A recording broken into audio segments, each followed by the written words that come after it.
राम राम शेतकरी बंधूंनो, माझे शेतीतील प्रयोग याविषयी आज आपल्या बीड आकाशवाणीच्या स्टुडिओमध्ये सेवानिवृत्त प्राध्यापक सत्येंद्र देवीदासराव पाटील सर मुक्काम पोस्ट तालुका केज इथून आलेले आहेत. शेतातील त्यांचे जे प्रयोग आहेत आज आपण त्यांच्याकडून जाणून घेऊया. नमस्कार सर. नमस्कार साहेब. सर, सुरुवातीला मला एक सांगा की आतापर्यंत जे तुम्ही मुलांना घडवलं, आता शेतीमध्ये सुद्धा काहीतरी घडवावं, या शेतीच्याकडं तुम्ही कसे काय वळालात? मी 2024मध्ये सेवानिवृत्त झालो. हां. परंतु सेवानिवृत्त होण्याच्या 4 वर्ष आधीच एक माझ्या मनात प्रश्न येत होता की सेवानिवृत्तीनंतर नेमकं करायचं काय? आणि मग परंपरागत शेती होती. मग विषय डोक्यात आला की आपण त्यात काहीतरी रमता येईल का पाहू. कारण मी नोकरीला बीडला, शेती माझी केजला.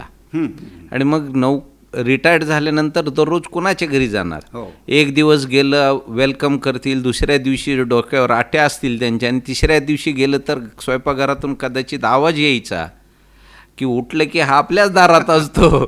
त्याच्यामुळं विचार केला की आपण ह्या सर्वातून एक आपला हक्काचं ठिकाण जी शेती आहे, आणि शेवटी मनुष्य हा निसर्गाकडे गेलाच पाहिजे, हा एक फार चांगला विचार डोक्यामध्ये होता. आजोबांपासून खूप मोठ्या प्रमाणात शेती केली जायची, आणि मग शेती एक शेतकऱ्याचाच मुलगा असल्यामुळे शेवटी पाय मातीकडे वळाले. आणि मग निर्णय घेतला की रिटायरमेंट नंतर की शेतात गेलो पाहिजे, शेतात रमलं पाहिजे. परंतु शेतात रमण्यासारखं हे आधीच काहीतरी करून ठेवावं, हा एक विचार होता. आणि डॉक्टर बारकू साहेब एकदा मला म्हणाले होते की केल्याने होत आहे रे, आधी केल्याची पाहिजे. मी शेतामध्ये जायचो, अक्षरशः तिथं एक लिंबाचं झाड होतं मोठं, आणि मग उन्हात मला फक्त तेवढंच एक झाड होतं की ज्याच्या सावलीला बसता येईल. परंतु आज जर तुम्ही आलात शेळके साहेब, तुम्हाला खरं तर आनंद वाटेल की त्या ठिकाणी जो किमान 1000 झाडं मी लावलेली आहे. आणि मग आज तिथं मला खरं तर बीडपेक्षा जास्त तिथं शेतामध्ये रमतो मी, आणि एक आनंद वाटतो. आणि उत्पन्नाचा तर निश्चित भाग आहेच. वृक्षवल्ली आम्हा सोयरी वनचरे, जसं अगदी बरोबर आनंद त्या वृक्षाकडे पाहून वाढतोय, तसं तुमचा सुद्धा आनंद या शेतीमध्ये. खरंच तुम्ही काळ्याची सेवा करण्याचं जे काही सुरुवातीपासून ठरवलं, आणि मग याच्यासाठी जमिनीची निवड कशी केली, त्याच्यासाठी पाण्याची सोय आहे का नाही, ह्या सगळ्या गोष्टी तुमच्या ध्यानात होत्या का? होय. काय झालं, शक्यतो ऊस लावला म्हणजे एक आळशी शेतकऱ्याचं पीक मानलं जातं, आणि नगदी पीक आहे, नगदी पैसा देणार आहे. परंतु आमचा केज परिसर हा 2 भागामध्ये विभागलेला आहे. एक फार ग्रीन झोन आहे आणि एक ड्राय एरिया आहे.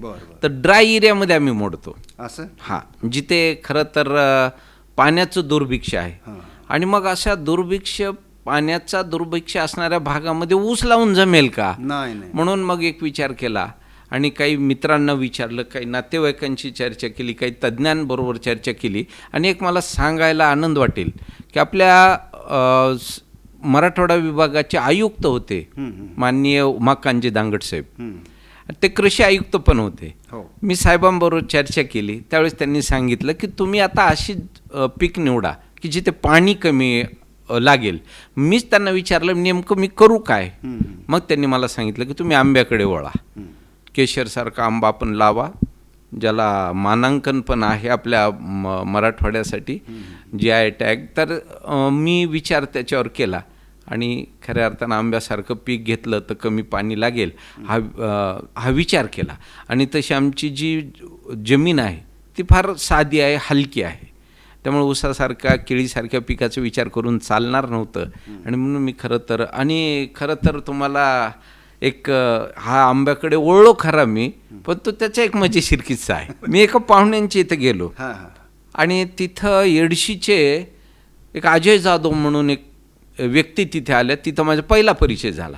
आणि मग चर्चेतून मी सहज विचारला आपण करता काय. ते म्हणाले माझे शेती करतो, आंबे आहेत माझे 200, परंतु वडिलांनी लावलेले आहेत, आणि आता मी 3500 आंबे लावतोय. मला एकदम आश्चर्य वाटलं, 3500 आंबे लावतायत, मग कुठनं आणतायत? तर त्यांनी सांगितलं मी रोप नाशिकहून आणतोय. मी उत्साहाच्या भारात म्हणलो त्यांना की माझ्यासाठी पण 500 घेऊन या. मग त्यांनी ते मनावर घेतलं आणि खरोखरच आणले, आणि मला फोन केला तुमची 500 रोप आले, घेऊन जावा.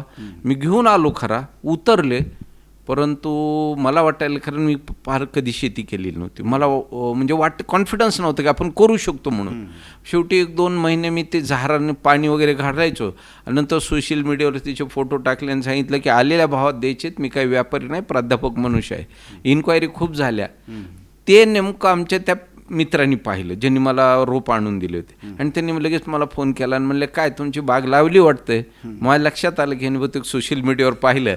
मी म्हणलं माफ करा, मी काही लावले नाही. ते म्हणले, पा माझं म्हणणं आहे की ही अशी रोपं इतक्या स्वस्तात मिळणार नाही, तुम्ही लावाच, नाही लावले तर मला द्या. आणि मग शेवटी रोपं आणले आणि परत तसेच पाठवले. असं काहीतरी आपली चर्चा होऊ नये म्हणून मग मी निर्णय घेतला आणि पूर्ण ताकदीनं मग नंतर मी खऱ्या अर्थानं उतरलो आणि त्याच्यामध्ये 12x9 अशी खड्डे केले, त्याच्यात पाचट भरलं, शेणखत भरलं आणि उमाकांत दांगट साहेबांनी एक भागवत साहेब म्हणून एक शास्त्रज्ञ याच्यामध्ये, त्यांच्याशी मला कॉन्टॅक्ट करायला लावला आणि त्यांच्या मार्गदर्शनाखाली खऱ्या अर्थानं मी लावायला सुरुवात केली. आज मी खूप आनंदी आहे. नक्कीच. प्रतिकूल परिस्थिती असताना अनुकूलतेवर तर कोणी बी बळबळतंच, पण प्रतिकूल परिस्थिती, आपल्याकडं ड्राय एरिया आहे, कोरडवाहू जमीन आहे, एवढा धाडसी निर्णय तुम्ही घेतला खरा, पण तुम्हाला पुष्टी मिळाली, बळ मिळालं. त्याच्याबरोबर खरं तर माझे मोठे बंधू, म्हणजे मी ज्यांना अक्षरशः देवासमान मानतो असे माझे मोठे बंधू सुरेश तात्या पाटील, ते खूप शेतीमधलं तज्ज्ञ व्यक्तिमत्व. म्हणजे ज्यावेळेस 1980मध्ये बीड जिल्ह्यामध्ये द्राक्ष म्हणजे काय फारसं माहीत नव्हतं, त्या काळामध्ये त्यांनी थॉम्सन सीडलेस नावाची एक जात लावली होती. त्याच जागेवर आज आपण आंबे लावलेले आहे. पाऊल उचललं, ते मागं नाही घेतलं. अगदी अगदी. आणि तुम्ही ही झाडं लावली. आज तुम्हाला कसं वाटतं, तुम्ही घेतलेला निर्णय कसा वाटतं? अगदी चांगला, कारण याच्यासाठी मला मोठे बंधू तात्यांची खूप मोठी प्रेरणा होती. माझे एक बंधू ॲग्रिकल्चर ऑफिसर आहेत, दुसरे एक बंधू MSc ॲग्री आहेत. त्या सगळ्यांचा विचार घेऊन खऱ्या अर्थानं मी पुढं गेलो आणि मला कधी काही माहिती पाहिजे असेल तर हे तिन्ही शक्ती माझ्या पाठीशी उभ्या असतात. बरं. आता आपण जो केशर आंबा लावायचं ठरवलं, लागवड केली, त्याच्यानंतर महत्त्वाचं म्हणजे पाण्याचं नियोजन अतिशय महत्त्वाचं असतं, कारण झाड आहे पाण्याशिवाय वाढत नाही. अगदी बरोबर. थोडं का होईना पण त्याला पाणी लागतंच. तसं आपल्याला पाण्याशिवाय भागतच नाही. अन्न दिवसभर नाही घेतलं तर चालेल, पण पाणी लागतंच.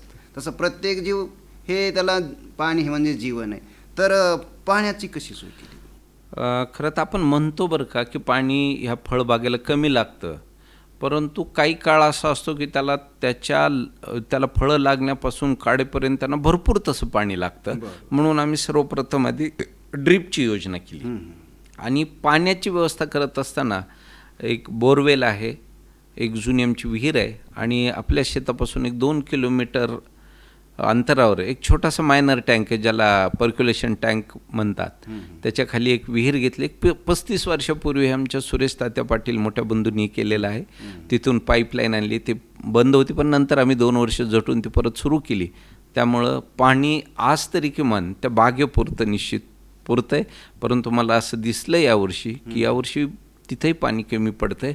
तर आता लवकरच मी शेततळं एक घेऊन पाण्याची कंप्लीट व्यवस्था करतोय. बिना पाण्याची शेती होऊ शकत नाही. लक्षात आलं. अगदी खरं. बरं, आता आंब्याला फळं येऊस तर महत्त्वाची जी काळजी असते कोणती घ्यावी लागते? खरं तर विषय असा आहे तो आंब्याचा की ज्यावेळेस आंबाचं फळ हे काढलं जातं, काढलं की तात्काळ पुढच्या वर्षी येणाऱ्या फळाच्या दृष्टिकोनातून सुरुवात करावी लागते. म्हणजे फळ आल्यावर नाही, फळ काढल्या पुढच्या वर्षीच्या फळाची व्यवस्था करावी लागते. मग त्याचं खत व्यवस्थापन आलं. त्याला मी जे काही करतोय त्याच्यामध्ये जास्तीत जास्त आम्ही ऑर्गॅनिक शेती कशी करता येईल याच्यावर भर देतो. मग आत्ताच मी तिथे सगळं शेणखताची व्यवस्था, गांडूळ खताची व्यवस्था, कोंबडी खताची व्यवस्था, अशी वेगवेगळी खतं एकत्रित करून ठेवलेली आहेत. आता आंब्याचं बाग उतरला की लगेच त्याच्यात रासायनिक अत्यल्प वापरतो, कारण रासायनिक वापरू नये असं म्हणतात, परंतु पूर्णपणे ऑर्गॅनिक होणं तसं अवघड आहे. कारण काही अशी रोग आता आलेले आहेत की जे रासायनिक फवारणीशिवाय कंट्रोल होणं आवश्यक आहे. खरं याच्यामध्ये 1-2च काळजी आहेत की अमावस्या आणि पौर्णिमा हां. त्याच्या एक दिवस आधी किंवा दुसऱ्या दिवशी नंतर. ही एक पौर्णिमा आली तर बुरशीची फवारणी करावीच लागते आणि अमावस्येच्या आधी आणि किंवा नंतर ही कीटकनाशकाची आम्हाला फवारणी करावी लागते आणि ते आम्ही घेतो. तसं वर्षभरातून 12च फवारणी आहेत ह्या, हो. म्हणजे बुरशीच्या 12 आणि कीटकनाशकाच्या 12. त्याच्यामुळं कंटिन्यू करावंच लागतं. हा महिन्याला दर पौर्णिमेला आणि अमावस्यालाही करावी लागते. आणि एखाद्या वर्षी म्हणजे जसं साधारणतः फेब्रुवारीच्या नंतर एक 2-3 महिने नाही केली तरी जमते, कारण ऊन भरपूर असतं आणि त्यामुळे ती त्यावेळेस बुरशी किंवा कीटक फार काही तयार होत नाहीत. आणि दुसरी गोष्ट, आता नवीन तंत्रज्ञान खूप छान आलं आहे, ज्याला गेल्या वर्षी मी प्रयोग केला. त्याला एक सोलारवरचं एक किट मिळतं, त्याच्या खाली एक असं टोकरीसारखं असतं ज्याच्यात तुम्ही विषारी औषध टाकून ठेवायचं आणि ते सोलारचे छोटे म्हणजे अक्षरशः हातात बसतील एवढेच आहेत, आपल्या कॅल्क्युलेटर किंवा मोठा मोबाईल एवढंच ते सोलारचं वरचं हे असतं आणि त्याला खाली एक ट्यूब असते आणि ती ट्यूब बरोबर रात्री 7 वाजता लागते. तिचा ब्ल्यू लाईट असतो आणि ती रात्री 12पर्यंतच चालते आणि 12 नंतर त्याची पॉवर संपते आणि ते बंद पडतं. मग याच्यामध्ये टेक्निकल गोष्ट अशी आहे, अत्यंत त्यांनी अभ्यास पूर्ण केलेला आहे, की संध्याकाळी 7 ते रात्री 12 वाजेपर्यंत जी काही कीटक फिरतात ते पिकाचे आणि शेतकऱ्याचे दुश्मन कीटक असतात आणि मग ते ब्ल्यू लाईटकडे अट्रॅक्ट होतात आणि तिथंच पडतात. ते त्या ब्ल्यू लाईटपाशी खेळत खेळत फिरत ते अडकून पडतात खाली. विषारी आपण औषध ठेवलेलं असतं ते तिथं ते मरून जातात. पण रात्री 12च्या नंतर ते पहाटे 4पर्यंत जी कीटक फिरतात ते खऱ्या अर्थानं शेतकऱ्यांची मित्र कीटक असतात, फळासाठी मित्र कीटक असतात. त्यामुळे ही एक प्रयोग मला फार चांगला वाटला. मी गेल्या वर्षी त्याचा अनुभव घेतलेला आहे. हे कोणत्या काळामध्ये करावं लागतं तो? हे साधारणतः तुम्हाला आपलं मोहर लागण्याच्या आधीपासूनच ते सुरू करतो, कारण बरीचशी कीटक आहे जे पानावर सुद्धा रोग निर्माण करणारे असतात. कीड रोगाचं नियंत्रण कीड रोगाचं नियंत्रण पहिल्यापासून करावं लागतं आणि ते कायमस्वरूपी ठेवावं लागतं.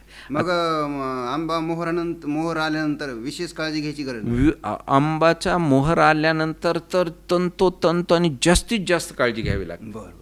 तिथं अक्षरशः काट्याच्या ह्याच्याप्रमाणे चालावं लागतं.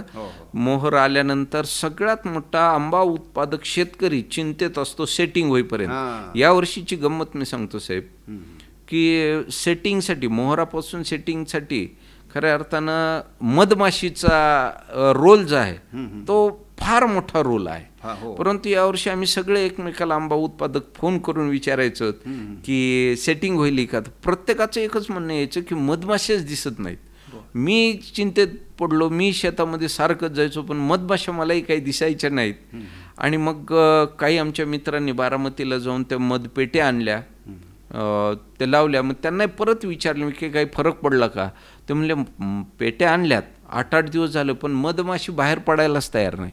नेमकं यावर्षी वातावरणाचा कुठला परिणाम त्या मधमाशीवर होता कळालं नाही. आणि त्यामुळे तुम्ही सर्वच मराठवाड्यातल्या या आंबा उत्पादकांशी जर चर्चा केली तर निश्चित गेल्या वर्षीपेक्षा यावर्षी फळ कमी आहे.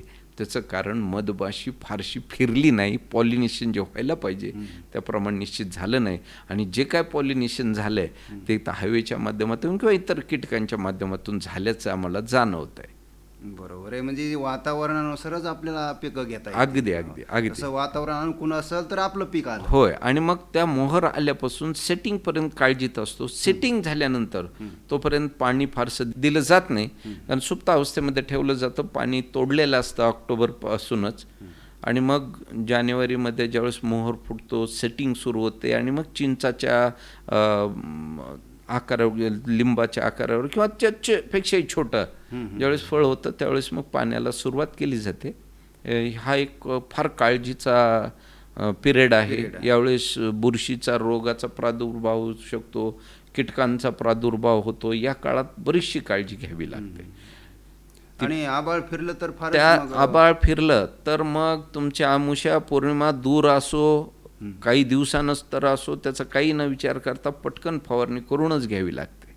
त्याचा निश्चित फवारणीचं शेड्यूल आहे. कोणत्या कोणत्या औषधाची फवारणी करावी लागते? बुरशीनाशक असो किंवा कीटकनाशक असो, साधारणतः त्याच्यामध्ये जास्तीत जास्त हलकी जी औषधं आहेत, फार हार्मफुल औषधाची गरज नाही. फार powerful. फार पॉवरफुलची गरज नाही. साधी साधी जी आहेत ती सुद्धा फवारलं तरी कंट्रोल चालतं. होय. आणि एकदा सिटिंग झाली तर आपलं फळ आकर्षक दिसावं याच्यासाठी काही सूक्ष्म अन्नद्रव्य, दुय्यम अन्नद्रव्य काही फवारणीतून किंवा त्या ठिबक संचातून दिली जातात का? अगदी द्यायलाच पाहिजे. कारण फळाची आता काय झालंय, जास्तीत जास्त शेतकरी आंबा उत्पादक जे आहेत ते सघन पद्धतीची लागवड करतात. त्यामुळे कमी जागेमध्ये जास्तीत जास्त रोप बसवलेले असल्यामुळे जमिनीतून मिळणारे घटक द्रव्य जे आहेत ते प्रत्येक झाड प्रयत्न करतो आपल्याला कसं मिळेल म्हणून तेवढं जमिनीमध्ये असणं गरजेचं आहे. खाद्य मग ते असणं गरजेचं आहे. त्याची गरजेची पूर्तता करण्यासाठी आपल्याला हा डोस द्यावाच लागतो. मग वेगवेगळी तुमचे मायक्रोन्यूट्रन्स आहेत किंवा मग काही खतं आहेत, हे ड्रीपमधून काही दिले जातात, फवारणीतून सुद्धा काही दिले जातात. आणि बरेचसे शेतकरी आता गोमूत्रापासनं जीवामृतसारखा जो काही विषय आहे तो खरंच खूप चांगला आहे. आम्ही यावेळेस प्रयत्न केला आणि त्याचे रिझल्ट्स पण दिसतात. परंतु तुम्ही जे आत्ता आपण प्रश्न विचारला की आकर्षक दिसण्याच्या संदर्भामध्ये, तर तो मी यावर्षी प्रयोग केला. त्याच्यामध्ये काही बॅगिंग आहेत, फळाला बॅगिंग, त्याचं पण मला थोडा यावर्षी उशीर झाला कारण बॅग लवकर मिळाले नाहीत. त्याचा खरं तर विषय असा आहे की 100 ग्राम एवढा मोठा आंबा झाला, एक मोठ्या आवळ्या एवढा थोडक्यात, किंवा तो आवळा गोल असेल, हा थोडा लंबळका असतो, परंतु एक आकार साधारणतः 100 ग्रामचा अंदाजे झाला की त्याला ती बॅगिंग केली जाते. त्याचं बाहेरचं कवर खाकी असतं, आतमधून काळं कवर असतं आणि मग ते बॅग जे आहे बॅगमध्ये तो आंबा घालायचा आणि तो कवर करायचा. त्याला पूर्ण असं फांदीला बांधून टाकतात ते. आणि त्याच्यानंतर तो पूर्णपणे ज्यावेळेस विकसित होऊन पाडायला लागतो त्यावेळेस ते पेपर बाजूला काढतात आणि मग त्यावेळेस तुम्ही जर तो आंबा बघितला तो इतका ॲट्रॅक्टिव्ह असतो, त्याची मधुरताही वाढते, त्याचं दिसणं जो ॲट्रॅक्टिव्ह तो आंबा होतो. आणि सगळ्यात महत्त्वाचं म्हणजे तो कवरमध्ये असल्यामुळे एखाद्या वेळेस पाऊस पडला, बारीकशी गारपीट जरी झाली तरी त्याच्यावर काही परिणाम होत नाही. आणि मग कसलेही कीटक जरी आले एखाद्या वेळेस तरी त्या बॅगला काही फाडून ते किंवा काही करू शकत नाही. त्यामुळे सगळ्या ह्याच्यातून ते सुरक्षित राहतात आणि मग त्याचे रेट बाकीच्या आंब्यापेक्षा त्याचा रेट निश्चितच जास्त असतो. नक्की सर, अतिशय अनमोल अशा प्रकारची माहिती तुम्ही दिलेली. तुम्ही जसं शिक्षण क्षेत्रामध्ये नाव कमवलेले आहे, आता शेती क्षेत्रामध्ये सुद्धा तुमचे शेतीतील जे प्रयोग आहेत, माझे शेतीतील प्रयोग अतिशय सक्सेसफुल आहेत. तुमची सक्सेस स्टोरी होईल अशा प्रकारचा हा तुमचा शेतीतला प्रयोग आहे. आमच्या शेतकरी बांधवांना आज अतिशय मोलाचा सल्ला दिलात, त्याबद्दल आकाशवाणीच्या वतीनं आणि सर्व शेतकरी आंबा उत्पादक शेतकऱ्यांच्या वतीनं मी आपले आभार मानतो. धन्यवाद. धन्यवाद.